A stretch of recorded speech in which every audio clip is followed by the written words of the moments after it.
திருபுவனம் அஜித்குமார் காவல் மரண வழக்கில் உயர்நீதிமன்ற நேரடி கண்காணிப்பில் சிறப்பு புலனாய்வு குழு அமைத்து விசாரணை நடத்தி விரைந்து தீர்ப்பு வழங்க வேண்டும் என தமிழக வெற்றிக் கழகத்தின் தலைவர் தளபதி விஜய் வலியுறுத்தியுள்ளார். இது தொடர்பாக தன்னுடைய எக்ஸ் தள பக்கத்தில் பதிவிட்டுள்ள விஜய், முதல்வர் மு.க.ஸ்டாலின் இந்த லாக்அப் மரணம் தொடர்பாக வெள்ளை அறிக்கை வெளியிட வேண்டும் என வலியுறுத்தியிருக்கிறார். அந்த பதிவில் விஜய் குறிப்பிட்டுள்ளதாவது, அஜித்குமார் காவல் மரண வழக்கில் மக்கள் மனதில் பல்வேறு கேள்விகள் எழுகின்றன. எந்த அளவிற்கு கொடூரமாக மனிதாபிமானம் அறவே அற்று சாமானியருக்கு அநீதி இழைக்கும் அறமற்ற துறையாக தமிழக உள்துறை அமைச்சர் திரு மு.க.ஸ்டாலின் அவர்களது நேரடி கண்காணிப்பில் இயங்கும் காவல்துறை நடந்து கொள்கிறது என்பதை இந்த சம்பவம் வெளிச்சம் போட்டு காட்டுகிறது. தமிழக அரசு முதலில் குற்றவாளிகளை காப்பாற்ற முயன்றது.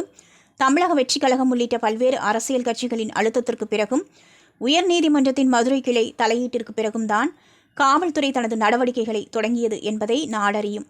இந்த ஆட்சியின் போது நடந்த பல்வேறு காவல் மரண வழக்குகளின் தற்போதைய நிலை என்ன? அந்த வழக்குகளில் குற்றம் சாட்டப்பட்டவர்கள் அனைவர் மீதும் கொலை வழக்கு பதியப்பட்டு பாதிக்கப்பட்டவர்களுக்கு உரிய நீதியை இந்த அரசு பெற்று தந்துள்ளதா? கடந்த 4 ஆண்டுகளில் 24 பேர் காவல் நிலையத்தில் மரணம் அடைந்திருப்பதாக உயர்நீதிமன்ற மதுரை கிளை நீதியரசர்கள் அதிருப்தி தெரிவித்துள்ள நிலையில் அந்த 24 பேரின் மரணம் தொடர்பாக வெள்ளை அறிக்கையை தமிழ்நாடு உள்துறை அமைச்சர் உடனடியாக வெளியிட வேண்டும். அஜித்குமார் காவல் மரண வழக்கில் காவல்துறையினரே கொலை குற்றவாளிகள் என்பதால் இதனை தமிழ்நாடு காவல்துறை விசாரித்தால் விசாரணை நியாயமாக நடைபெறாது.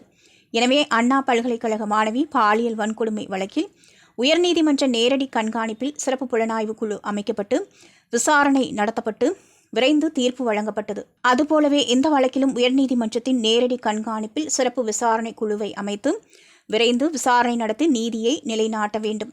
இத்தகைய கொடூர சம்பவம் இனி ஒருபோதும் நடைபெறாது என்று உள்துறை அமைச்சர் திரு மு.க.ஸ்டாலின் அவர்கள் தமிழ்நாட்டு மக்களுக்கு உடனடியாக உறுதியும் உத்தரவாதமும் அளிக்க வேண்டும்.